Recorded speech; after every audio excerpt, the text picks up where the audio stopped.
एखादा दिवस एवढा जास्त बोर जाते ना की काय सांगावं. आपण जी अपेक्षा केलेली नसते ना त्यापेक्षाही जास्त बोर जाते. करायचं खूप काही असते पण होत काहीच नाही. आणि आता तर या पावसामुळे तर काहीच होत नाही आहे.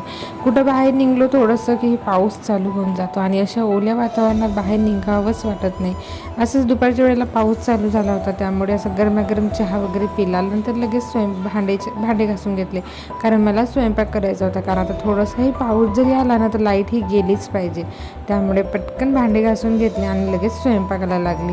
माझा बेटू झोपलेला होता त्यामुळे पटकन सर्व कामं आवरून घेतली कारण तो उठल्यानंतर तो पण मला काहीच करू देत नाही. आता एक तर या पावसाने मला मॅड करून ठेवलं आणि दुसरं माझ्या बाळाने.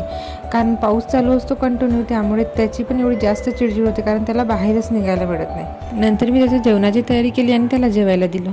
आता याला जेवण भरवणं बी माझ्यासाठी एक टास्कच आहे कारण हा एका ठिकाणी थांबतच नाही. पण आपल्याला असं वाटते ना की आपल्या बाळाचं पोट हे भरलं पाहिजे. त्यामुळे एक आईनं आपल्या बाळाचं पोट भरावं, त्यानं छान असं जेवण करावं. त्यामुळे त्याच्या मागेसुद्धा फिरायला ती तयार होते. मग मी पण तशीच करत होती. त्याचं पोट भरून राहावं, त्याची चिडचिड नको व्हायला आणि त्याला रात्री छान अशी झोप लागावी. त्यामुळे मी त्याला जेवण भरवलं.